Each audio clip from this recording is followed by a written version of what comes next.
اب جب کہ میں اس انقلاب کی بھینٹ چڑھ گئی ہوں تو وہ وقت یاد آنے لگا ہے۔ میرے ماں باپ غربت میں اچھے بھلے تھے، روز بروز خدا جو دیتا تھا اور جتنا دیتا تھا صبر اور شکر سے کھاتے تھے، اور جب خدا نے دولت کا ڈھیر لگا دیا، محل جیسا مکان دے دیا اور چھوٹی سی دکان آڑت کا گودام بن گئی تو گھر کا قدرتی پن ختم ہو گیا۔ امیروں کی طرح مصنوعی حرکتیں اور اداکاری شروع ہو گئی۔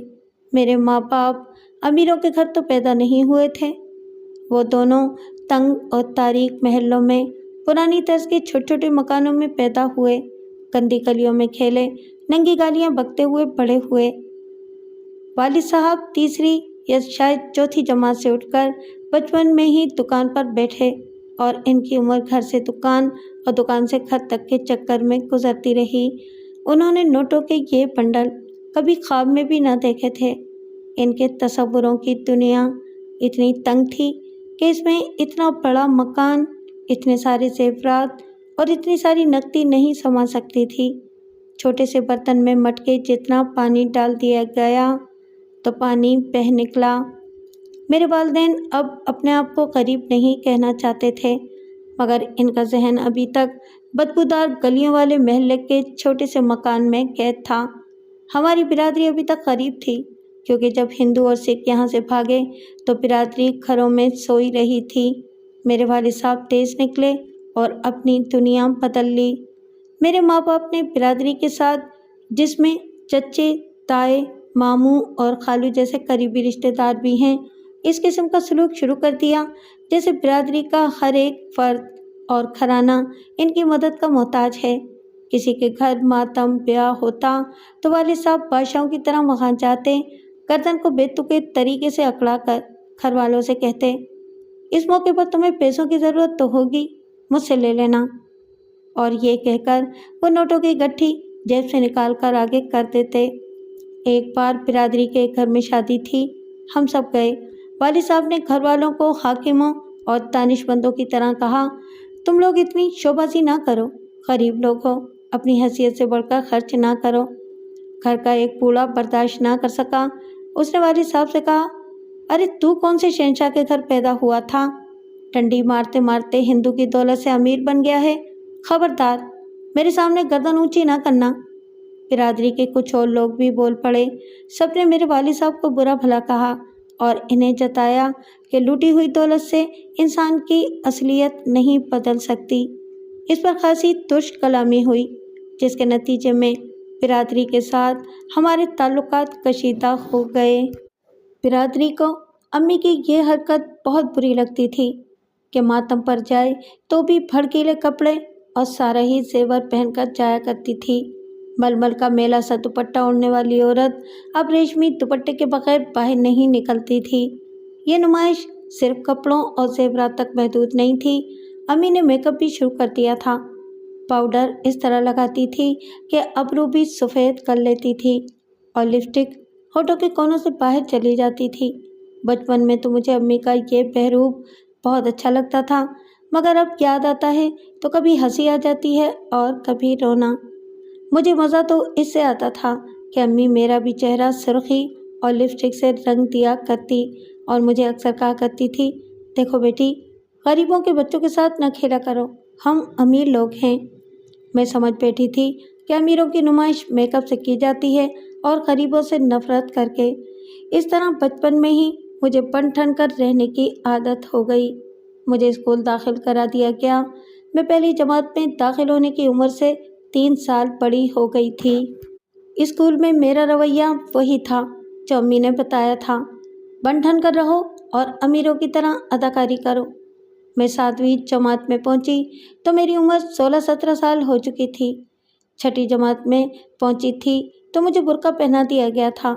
ایک طرف تو ہمارے ٹھاٹ امیرانہ تھے، جس کا اظہار گہرے میک اپ، زیورات اور بناوٹی سی قسم کی باتوں سے ہوتا تھا، دوسری طرف پردے کی کڑی پابندی تھی۔ والد صاحب امیر تو ہو گئے تھے اور اپنی اصلیت بھی فراموش کر بیٹھے تھے، لیکن پردے کے بھی پابند تھے، جس کی وجہ صرف یہ تھی کہ لوگ یہ نہ کہیں کہ پیسہ دیکھ کر آوارہ ہو گئے ہیں۔ اس پابندی کا مذہب کے ساتھ کوئی تعلق نہ تھا۔ بلکہ والد صاحب نے اسے عزت اور آبرو کا مسئلہ بنا رکھا تھا۔ میں نے میٹرک پاس کر لیا تو تعلیم کا سلسلہ ختم ہو گیا۔ میرے ماں باپ کے پیش نظر تعلیم نہیں تھی، وہ تو صرف برادری والوں کو دکھانا چاہتے تھے کہ ہماری بیٹی 10 جماعت پاس ہے اور ہمارا درجہ برادری سے بہت بلند ہے۔ مجھے گھر بٹھا لیا گیا، مگر مجھے نمائش کی جو عادت ڈال دی گئی تھی، اس سے مجھے 4 دیواری کی قید میں گھٹن سی محسوس ہوتی تھی۔ اتنی خوبصورت 4 دیواری مجھے کال کوٹھی کی طرح محسوس ہوتی تھی۔ بس ایک ہی جنون تھا کہ میک اپ کروں اور بن ٹھن کر گھر گھر پھروں۔ ہم جس قسم کے محلے میں رہتے ہیں وہ آپ نے دیکھے ہوں گے، بلکہ آپ ایسے ہی محلوں میں رہتے ہوں گے۔ اس کھٹی کھٹی دنیا میں لڑکیاں باہر کے مردوں سے نہیں مل سکتیں، نہ بڑے ہو کر کہیں باہر نکل کر مردوں سے دوستی کی جرأت کرتی ہیں۔ اسی کو ہم لوگ پردہ کہتے ہیں۔ مگر میں آپ کو بتا دوں کہ جن گھرانوں میں خاندانی شرافت اور صحیح تعلیم و تربیت ہوتی ہے، وہاں کی لڑکیاں پردے اور 4 دیواری کی دنیا کو دل و جان سے قبول کرتی ہیں اور اسی دنیا کو شرافت اور وقار سے آباد رکھتی ہیں۔ مجھ جیسی لڑکیاں تصوروں میں بھاگی بھاگی پھرتی ہیں، باہر نکل کر کسی مرد کے ساتھ مل بیٹھنے اور اسے اپنے حسن اور سنگار کی داد لینے کی جرأت نہیں ہوتی، مگر تصوروں میں ساری زنجیروں کو توڑ پھینکتی ہیں۔ میری حالت ایسی ہی تھی، اور اس حالت کو میری امی نے اس طرح اور زیادہ بگاڑ دیا تھا کہ جوں میں قدرتی طور پر جوان ہوتی جا رہی تھی، میری امی مصنوعی طور پر مجھ سے زیادہ جوان نظر آنے کی کوشش کر رہی تھیں۔ پیٹ پر دوپٹہ کس کر باندھتی تھیں تاکہ ان کا جسم ایک جیسا تنا ہوا نظر آئے۔ یہ تو میں آج کہہ رہی ہوں کہ ان کی حرکتیں شرمناک تھیں، اس وقت جب کہ یہی کچھ میرے دل و دماغ پر بھی سوار تھا۔ مجھے امی کی ہر بات اور جوان بننے کی ہر کوشش بہت اچھی لگتی تھی۔ میرا بہنوئی کبھی کبھی ہمارے ہاں آتا اور چند دن ہمارے ساتھ رہتا تھا۔ ان دنوں میری امی صرف میک اپ ہی نہیں کرتی، بلکہ میرے بہنوئی کے ساتھ بے حیائی کی حد تک بے تکلفی کے مظاہرے کرتی تھیں۔ اسے شاید یہ خیال تھا کہ جوان آدمی کے ساتھ چونچلے کر کے اپنی گئی گزری جوانی واپس آ جاتی ہے۔ امی کی دیکھا دیکھی میں نے بھی اپنے بہنوئی کے ساتھ کھلنا شروع کر دیا، اور وہ بھی مجھ میں دلچسپی لینے لگا۔ پہلے وہ کبھی کبھار ہمارے ہاں آیا کرتا، پھر تھوڑے تھوڑے وقفے بعد زیادہ دنوں کے لیے آنے لگا۔ اس کے بعد جو کچھ ہوا آپ اسے سچ نہیں مانیں گے، کیونکہ ماں اپنی بیٹی کی رقیب نہیں ہو سکتی، مگر یہ انہونی میرے ساتھ ہوئی۔ میں بہنوئی کے پاس بیٹی ہنس کھیل رہی ہوتی تو امی مجھے کسی نہ کسی بہانے اٹھا دیتی اور خوب گہرا میک اپ کیے ہوئے میرے بہنوئی کے پاس بیٹھ جاتی۔ پھر میں نے یہ دیکھا کہ جب بہنوئی ہمارے ہاں آتا تو امی میرے ساتھ کھچی کھچی رہتی، بات بات پر نکتہ چینی کرتی، بلا وجہ ڈانٹ دیتی۔ میں صرف امی کو مجرم نہیں سمجھتی، میں بھی مجرم تھی۔ ہمارے اخلاق کی تو بنیادی کوئی نہیں تھی، اگر کوئی بنیاد تھی تو وہ شو بازی یعنی نمود و نمائش تھی۔ وہ میری بہن کا خاوند تھا جسے ماں بیٹی گمراہ کر رہی تھیں۔ آخر میری بہن کو شک گزرا کہ اس کا خاوند آئے دن ہمارے ہاں کیوں آتا ہے۔ سنا ہے کہ ان کا آپس میں جھگڑا بھی ہو گیا تھا، یہ شاید ان کی ازدواجی زندگی کا پہلا جھگڑا تھا۔ میں جھگڑے کی وجہ جانتی تھی۔ بہنوئی نے ہمارے گھر آنا چھوڑ دیا اور بہن بھی ہم سے دور ہٹنے لگی، مگر بہنوئی مجھ پر عجیب سا اثر چھوڑ گیا جس کی میں تشنگی محسوس کرنے لگی۔ وہ میرے حسن اور جوانی کی تعریفیں ایسے الفاظ اور ایسے لہجے میں کیا کرتا تھا کہ مجھ پر نشہ طاری ہو جایا کرتا تھا۔ ہمیں اس سے آگے بڑھنے کا موقع کبھی نہیں ملا تھا۔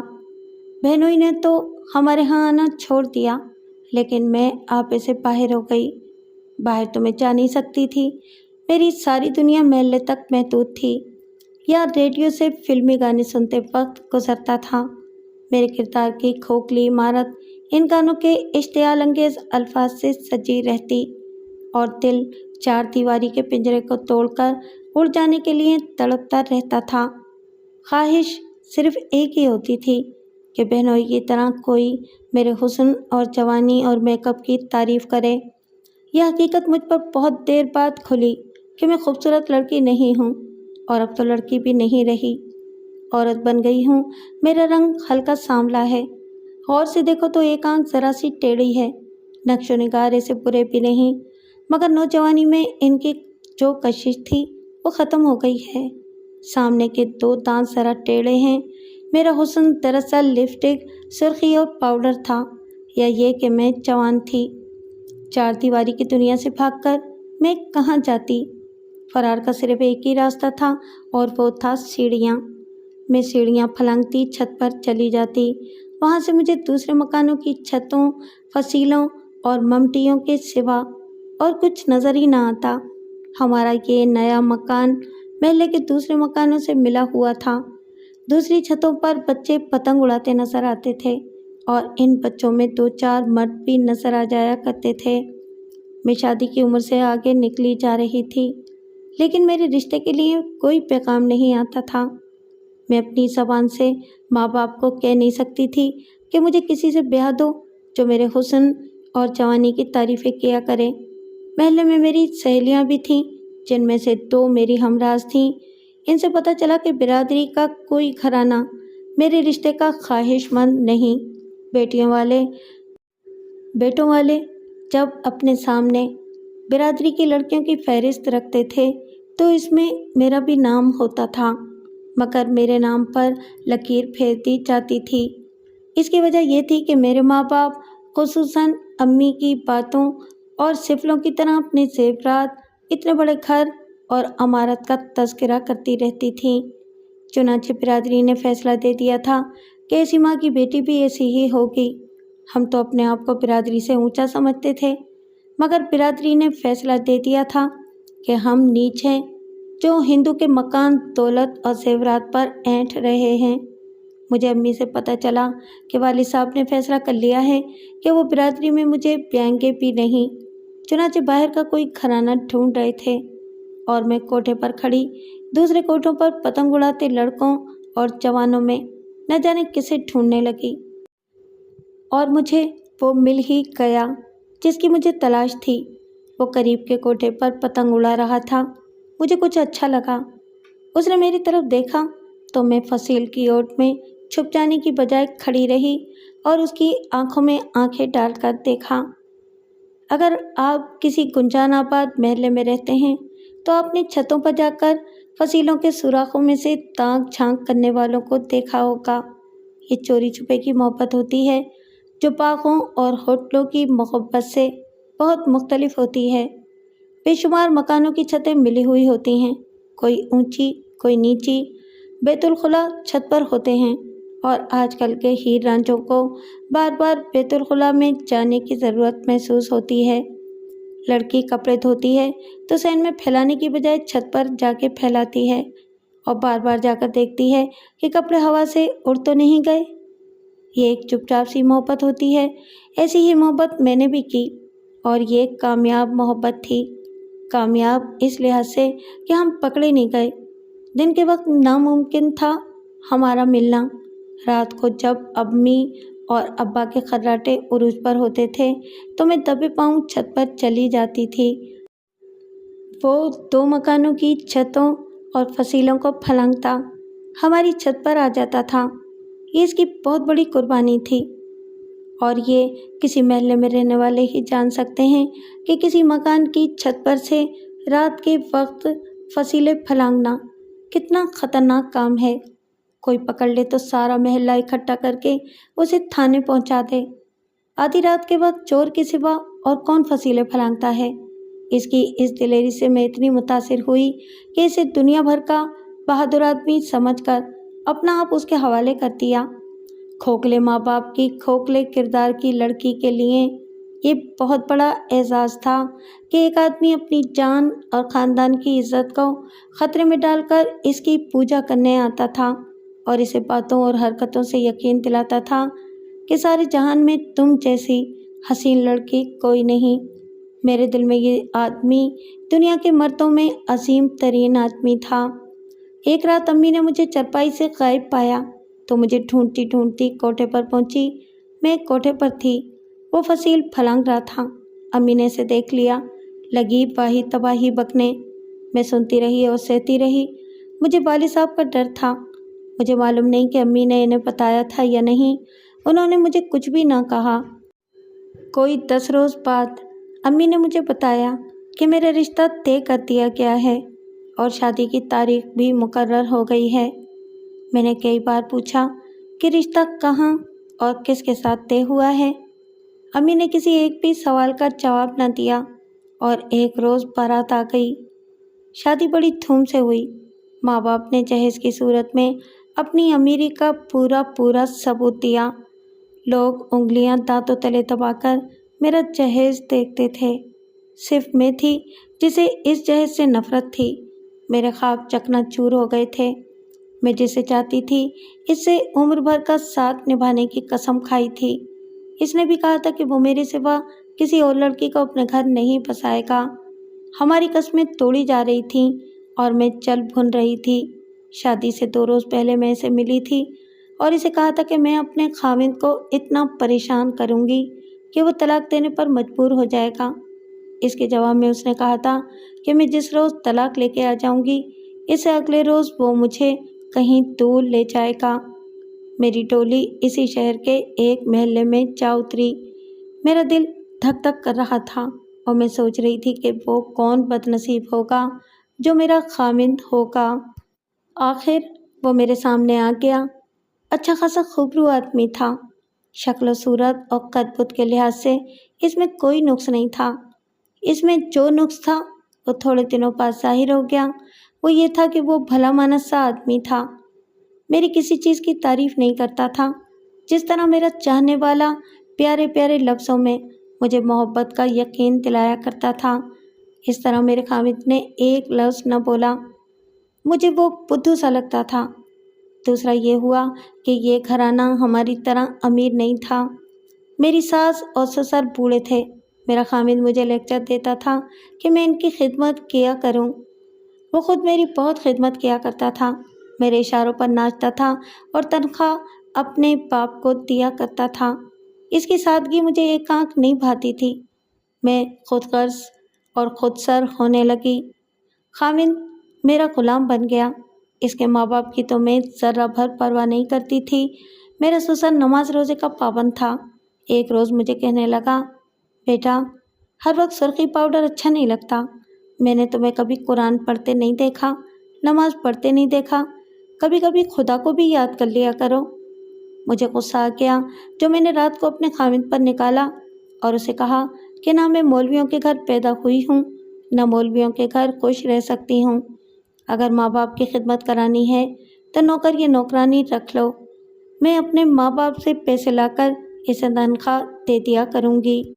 میرے خاوند نے غلاموں کی طرح مجھ سے معافی مانگی، پھر التجا کی کہ میں اس کے بوڑھے ماں باپ کا خیال رکھا کروں، مگر میں نے کبھی بھولے سے بھی ان کا خیال نہ رکھا۔ جو دن گزرتے جا رہے تھے خاوند میرے آگے بچھتا چلا جا رہا تھا اور میں اس کی گردن پر سوار ہوتی جا رہی تھی۔ میں اٹھتے بیٹھتے ان لوگوں پر اپنے ماں باپ کی ڈھیروں دولت اور اپنے جہیز کی دھونس جماتی تھی۔ یہ لوگ بالکل امیر نہیں تھے۔ میرے خاوند کی واجبی سی تنخواہ تھی جس پر گھر کا گزارا چلتا تھا۔ شروع میں مجھے حیرت ہوئی کہ میرے ماں باپ نے مجھے اس گھر میں کیوں بیاہ دیا ہے۔ کچھ عرصے بعد راز کھلا کہ ماں نے مجھے اس آدمی سے ملتے پکڑ لیا تھا، اس لیے وہ ناک بچانے کی خاطر مجھے بہت جلد ڈولی میں بٹھا کر رخصت کرنا چاہتی تھی۔ چنانچہ کسی کی سفارش سے میرا رشتہ سوچے سمجھے بغیر اس گھرانے کو دے دیا گیا تھا۔ میں 3-4 روز سسرال رہتی اور 10-12 روز میکے میں گزارتی۔ ماں باپ کو میں نے جھوٹ موٹ کی کہانیاں سناتی تھیں کہ میں سسرال میں بہت تنگ ہوں، خاوند آوارہ ہے اور ساس سسر مجھ پر بے جا سختیاں کرتے ہیں۔ میں اپنے ماں باپ کو خوب بھڑکاتی اور وہ بھڑک اٹھتے۔ میں جتنے دن میکے رہتی زیادہ وقت کوٹھے پر گزرتا اور موقع ملے تو رات کو بھی کوٹھے پر چلی جاتی تھی۔ اس آدمی کے مقابلے میں میرا خاوند بھربھری مٹی کا بت تھا۔ شادی ہوئے ابھی 7-8 مہینے گزرے تھے کہ میں نے خاوند سے بلا وجہ لڑائی مول لے لی اور روٹھ کر میکے آ گئی۔ خاوند سے کہہ آئی کہ اب واپس نہیں آؤں گی۔ دوسرے دن خاوند آ گیا۔ میرے والد صاحب اور امی نے اسے بہت ڈانٹا اور کہا کہ تم ہماری بچی کو نوکرانی سمجھتے ہو، یہ گھر کے کام کاج کی عادی نہیں، سونے چاندی میں پلی ہے، وغیرہ وغیرہ۔ حامد مجھ سے ملا تو میں نے اسے صاف کہہ دیا کہ واپس نہیں جاؤں گی۔ یقین کیجیے کہ اس نے میرے آگے ہاتھ جوڑے، پھر میرے پاؤں چھو لیے۔ مجھے آج خیال آتا ہے کہ حامد تو مجازی خدا ہوتا ہے، مگر اس وقت جب میرے دماغ میں کوئی اور جنون سمایا ہوا تھا، مجھے لطف آ رہا تھا کہ ایک آدمی میرے پاؤں چھو رہا ہے۔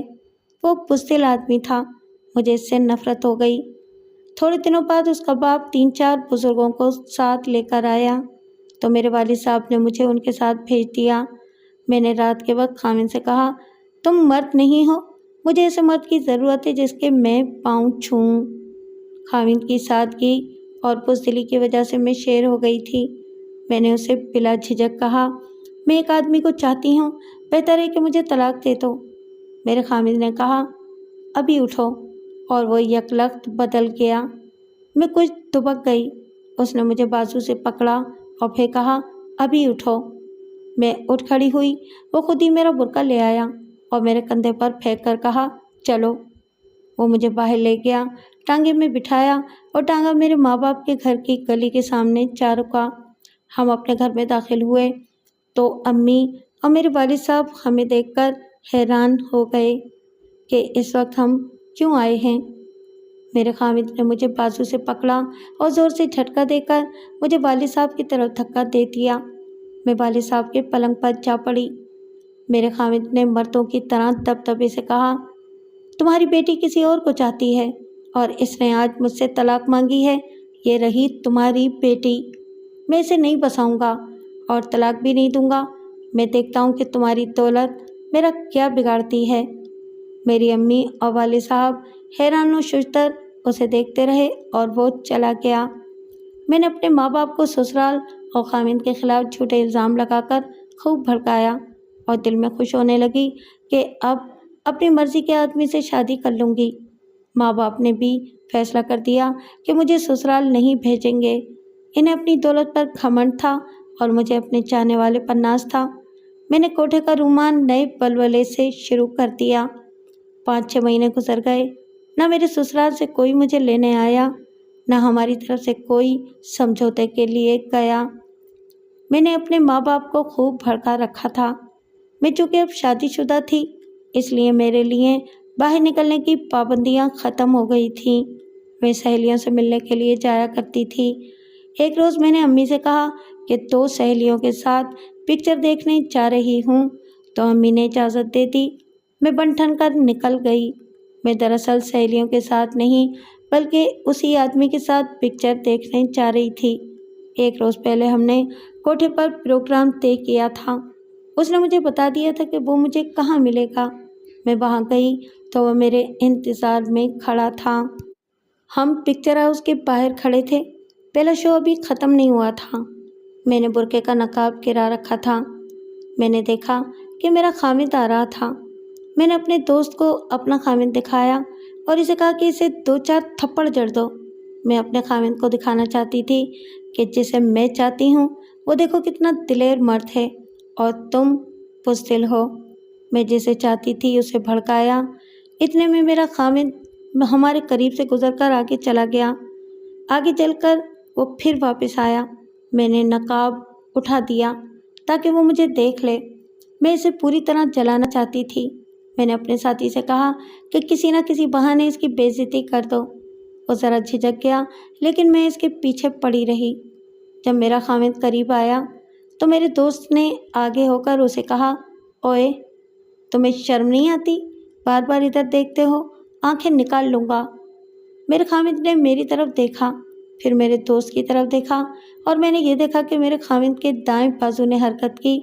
مجھے ہلکی سی دھمک کی آواز سنائی دی اور میرا دلیر اور جواں مرد دوست الٹے پاؤں پیچھے کو لڑکھڑاتے ہوئے 7-8 قدم پیچھے جا پڑا۔ وہ پیٹھ کے بل گرا اور ایسا گرا کہ اس کی ٹانگیں اوپر اٹھ گئیں۔ میرا حامد وہیں کھڑا رہا۔ جب میرا دوست اٹھا تو اس کے ہونٹوں سے خون بہہ رہا تھا۔ میرے حامد نے اسے پوری طاقت سے گھوسا مارا تھا۔ وہ اٹھا اور میری طرف دیکھے بغیر سڑک کی طرف چلا گیا۔ میرا خیال تھا کہ وہ کہیں سے ڈنڈا یا چھری یا چاقو لینے گیا ہے اور واپس آ کر میرے خاوند کو قتل کر دے گا، مگر وہ ایسا گیا کہ واپس ہی نہ آیا۔ میرے خاوند نے وہیں کھڑے کھڑے مجھ سے کہا، جاؤ ایسے 6 دوست اور لے آؤ، میں یہیں کھڑا ہوں۔ میرے لیے یہ صورتحال بڑی عجیب اور بہت ہی تکلیف دہ تھی۔ میں نے تو کچھ اور سوچا تھا، مجھے اپنے کوٹھے کے دوست کی بہادری کا بڑا مان تھا اور میں اپنے خاوند کی بزدلی کو بھی جانتی تھی، مگر معاملہ الٹ ہو گیا تو میرا پسینہ نکل آیا۔ میں نے نقاب نیچے گرا دیا۔ چند ایک آدمی تماشا دیکھنے آ گئے تھے۔ مجھے ایسے لگا جیسے اتنے سارے مردوں کے سامنے مجھے برہنہ کر دیا گیا ہو۔ میں لڑکھڑاتے ہوئے قدموں سے وہاں سے چل پڑی۔ میرا خاوند وہیں کھڑا رہا۔ سینما کے احاطے سے باہر ادھر ادھر دیکھا، میرا بہادر دوست کہیں نظر نہ آیا۔ گھر جا کر کوٹھے پر چڑھی، وہ کہیں نظر نہ آیا۔ دوسرے دن بھی کوٹھے پر گئی، بہت دیر فصیل سے لگی کھڑی رہی۔ پھر میں 8 روز بہت دیر تک کوٹھے پر کھڑی رہی، وہ مجھے کہیں نظر نہ آیا۔ 9ویں روز میں ایک سہیلی کے گھر جا رہی تھی کہ وہ مجھے اپنے دروازے کے سامنے کھڑا نظر آیا۔ وہ دوسری طرف دیکھ رہا تھا۔ میں قریب گئی تو اس نے میری طرف دیکھا۔ میں نے نقاب اٹھا دیا۔ اس کا اوپر والا ہونٹ ناک کے نیچے سے کٹا ہوا تھا اور دونوں ہونٹ ابھی تک تھوڑے سے سوجے ہوئے تھے۔ اس نے مجھے دیکھا تو گھبرا گیا، یکلخت گھوما اور اتنی تیزی سے اندر چلا گیا جیسے میں بھی اپنے خاوند کی طرح اس کے منہ پر گھوسا دے ماروں گی۔ میرا دماغ چکرا گیا اور اس چکر میں مجھے 2 آدمی گھومتے نظر آنے لگے، ایک دلیر اور دوسرا بزدل، مگر مجھے پتہ نہیں چل رہا تھا کہ دلیر کون اور بزدل کون ہے۔ ایک کی باتوں میں اتنی کشش تھی کہ میں نے اپنی آبرو بھی قربان کر دی۔ دوسرا سیدھا سادہ حقیقت پسند آدمی جسے میں نے نفرت سے ٹھکرا دیا۔ میرے کردار اور میری سوچوں کی بنیادوں میں ریت بھری ہوئی تھی۔ عمارت گر پڑی اور میں اپنے ہی الٹے سیدھے خیالوں میں بھٹک گئی۔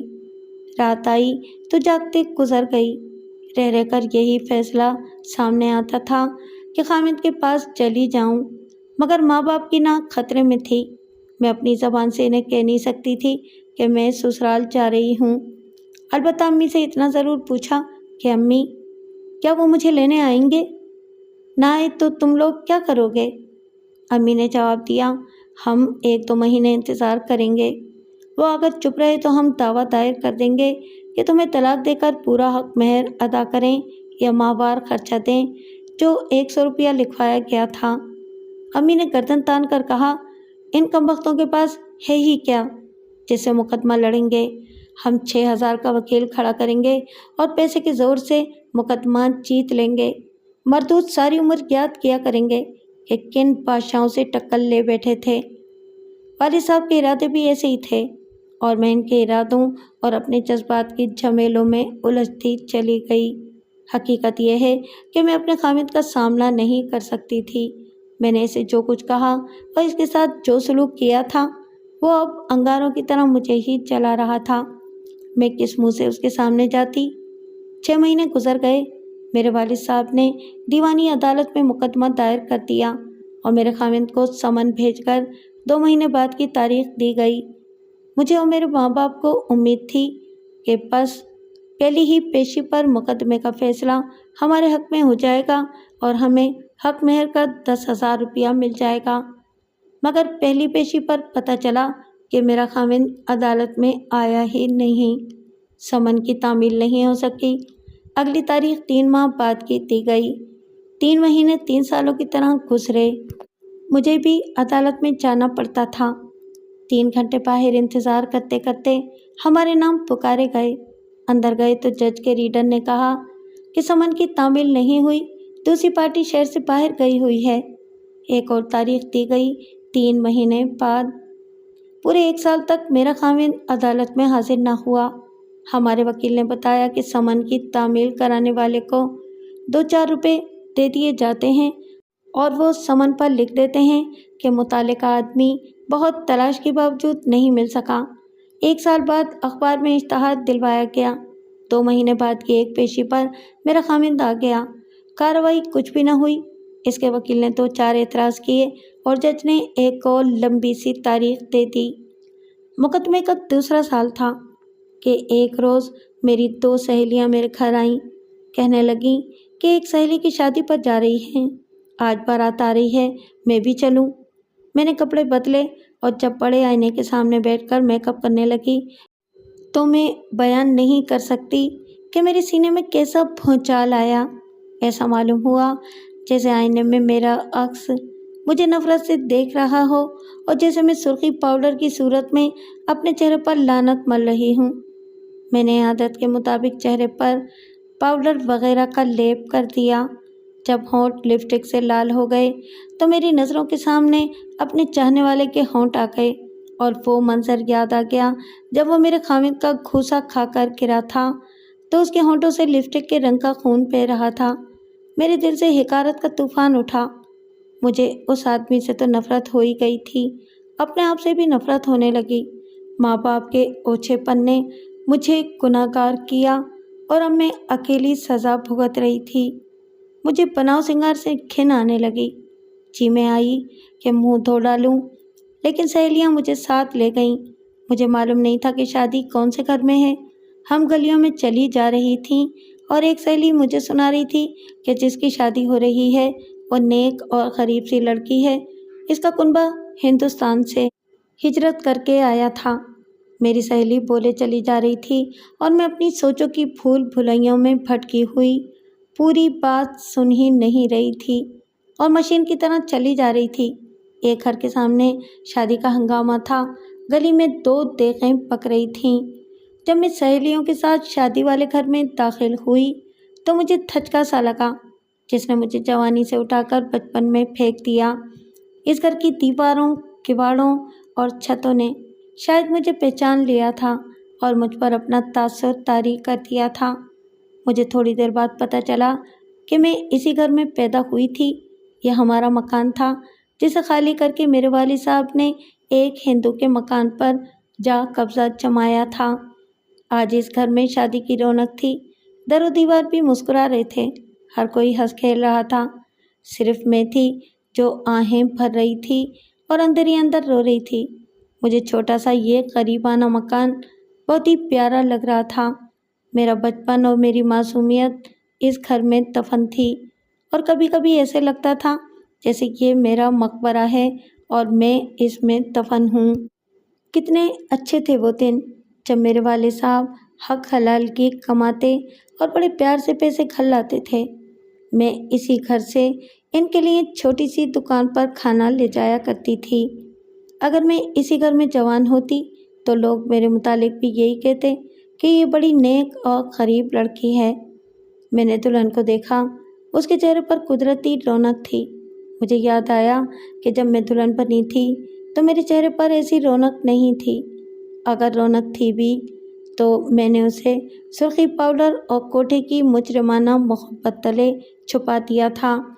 میرے چہرے کی رونق داغدار تھی۔ میں دلہن کے پاس جا بیٹھی تو اس کی کسی سہیلی نے مجھے بتایا تھا کہ لڑکی ہجرت سے پہلے شہزادی ہوا کرتی تھی۔ ہندوستان میں ان کا محل جیسا مکان تھا، امیرانہ ٹھاٹھ سے رہتے تھے۔ یہاں آئے تو سر چھپانے کو یہ جھونپڑے جیسا مکان خالی دیکھا تو اسی میں ڈیرے ڈال دیے۔ لیکن اتنے صبر والے لوگ ہیں کہ اللہ کا شکر ادا کرتے ہیں اور خوش رہتے ہیں۔ میں اسے کیسے بتاؤں کہ اس کنبے کے لیے محل جیسا مکان یہاں بھی موجود تھا، مگر اس میں ہم جھونپڑا نشینوں نے جا ڈیرے ڈالے ہیں۔ یہ تھا تو میرے ماں باپ کا گناہ، لیکن اس کا بوجھ بھی میری زمین پر آ پڑا اور میری روح کرانے لگی۔ میں نے وہاں سے بھاگ جانا چاہا، لیکن بھاگنا آسان نہ تھا، سہیلیوں نے جکڑ رکھا تھا۔ اتنے میں بارات آ گئی۔ بارات کو کھانا کھلایا گیا، نکاح پڑھایا گیا اور شام سے ذرا پہلے دولہا کو اندر لایا گیا۔ دلہن کی سہیلیوں نے اسے کرسی پر بٹھا کر گھیر لیا اور اس کا ناک میں دم کر دیا۔ کسی لڑکی نے اس کے چہرے سے سہرا اٹھا کر پیچھے پھینک دیا۔ جب چہرہ بے نقاب ہوا تو میرا خون کھول اٹھا، آنکھوں تلے اندھیرا چھا گیا اور میں لڑکیوں کے ہجوم سے نکل آئی۔ دولہا کے اوپر والے ہونٹ پر میرے خامد کے 1.5 سال پرانے گھوسے کا نشان صاف دکھائی دے رہا تھا۔ ہونٹ ایسے طریقے سے کٹا تھا کہ زخم ٹھیک ہو کر بھی نہ مل سکا۔ میں وہاں سے بھاگ آئی اور اب 8واں سال گزر رہا ہے۔ آخری میک اپ کیے 8 سال گزر گئے ہیں۔ مقدمہ دیوانی عدالت میں چل رہا ہے۔ لمبی لمبی تاریخیں ملتی ہیں، ہر تاریخ پر عدالت میں جاتی ہوں۔ خامد کو برقعے کے باریک نقاب میں سے دیکھتی رہتی ہوں۔ دل اچھل کر حلق میں اٹک جاتا ہے۔ روتی ہوں، آہیں بھرتی ہوں۔ میں بیوہ نہیں، خامد ہے میرا، مگر نہیں ہے۔ میرے ماں باپ کو جس رویے پر ناز تھا وہ بیکار ثابت ہو گیا ہے۔ وکیل کہتا ہے کہ ابھی مقدمہ 2 سال اور چلے گا۔ میں اب 4 دیواری میں قید رہتی ہوں۔ اتنی خوبصورت 4 دیواری مجھے افریقہ کے اس درخت کی طرح چوس رہی ہے جس کے متعلق کہتے ہیں کہ کوئی اس کے نیچے جا کھڑا ہو تو اس کی شاخیں جھک کر اس کا خون چوس لیتی ہیں۔ کبھی کبھی کوٹھے پر جاتی ہوں تو 4 دیواری کی قید سے اکتائی ہوئی کوئی لڑکی کسی چھت پر کھڑی نظر آتی ہے اور کسی دوسری چھت پر کوئی نوجوان کھڑا دکھائی دیتا ہے۔ میرا دل ڈوب ڈوب جاتا ہے۔ میں ان لڑکیوں کو اپنی کہانی سنانا چاہتی ہوں، مگر کیسے سناؤں؟ ان حادثوں کے تسلسل کو کیسے توڑوں؟ اگر میرا بس چلے تو میں اس کنبے کو جو ہمارے پرانے مکان میں آباد ہے جا کر کہوں کہ تم ہمارا نیا اور بڑا مکان لے لو اور مجھے میرا پرانا جھونپڑا واپس کر دو، مگر میں بے بس ہوں۔ آج یہ انگارے اس امید پر اگل دیے ہیں کہ مجھ جیسی کوئی لڑکی یا کوئی میرے جیسے ماں باپ پڑھیں تو عبرت حاصل کریں اور وہیں سے واپس اپنی اصلیت کی طرف لوٹ جائیں اور ہر کسی کو بتائیں کہ اس راستے پر نہ جانا۔ ہم نے آگے ایک لڑکی کی معصومیت اور عصمت کی گلی سڑی لاش پڑی دیکھی ہے۔ یہ راستہ خطرناک ہے۔ میں گل سڑ رہی ہوں، شاید اگلی پیشی پر یا شاید اس سے پہلے ہی میں اپنے خاوند کے قدموں میں جا گروں اور اسے کہوں کہ تم مرد ہو، میں ہار گئی ہوں۔ شاید میں ایسا کر ہی گزروں گی۔ مجھے امید ہے کہ میرا خاوند مجھے بخش دے گا اور مجھے تھام لے گا۔ وہ مرد ہے۔